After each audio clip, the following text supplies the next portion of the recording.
Okay, and now we're going to go a little deeper still into the spiritual divine mind and the personal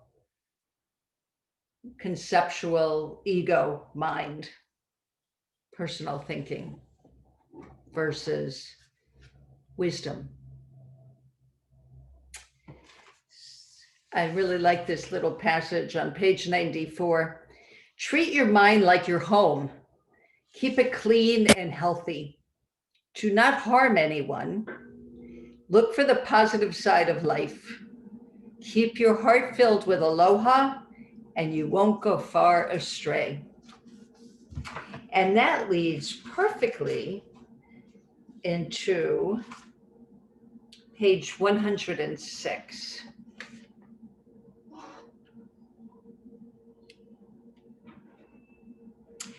Soon we came upon a young couple walking toward us, and we exchanged greetings as they passed.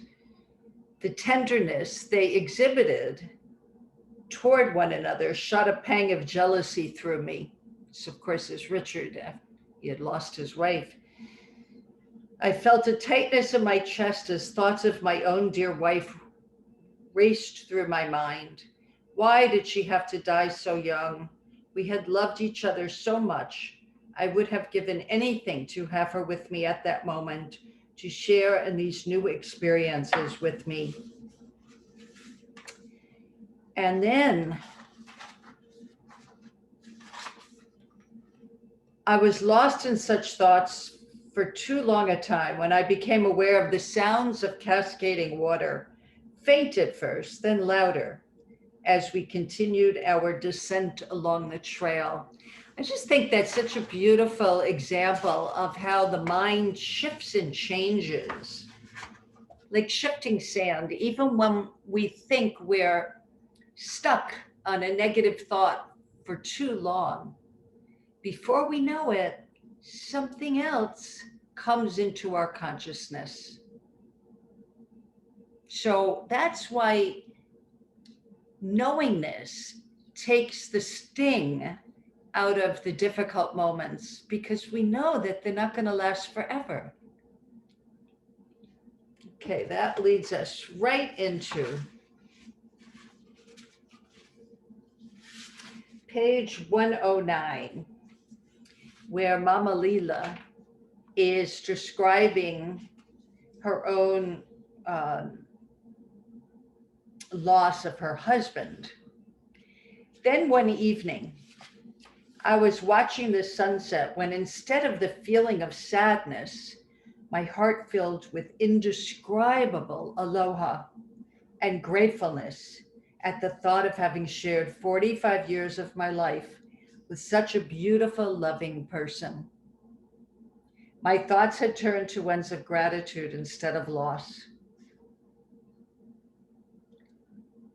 which set me free from the torment I was going through.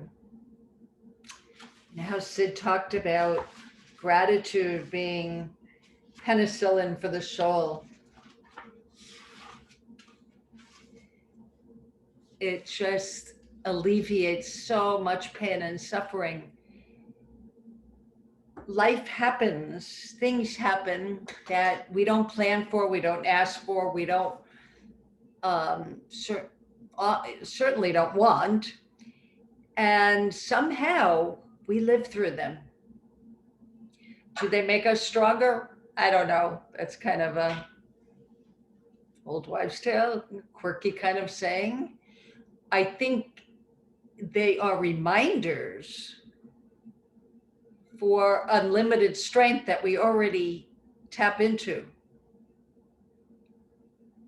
The human is just one aspect of who we are.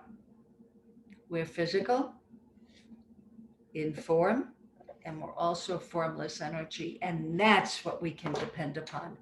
That's where you want to go for unlimited strength. It's not a personal thing. It's a spiritual thing that we're all part of. It's just a matter of tapping into it. It's always there for us, always there to tap into. I mean, That's pretty remarkable.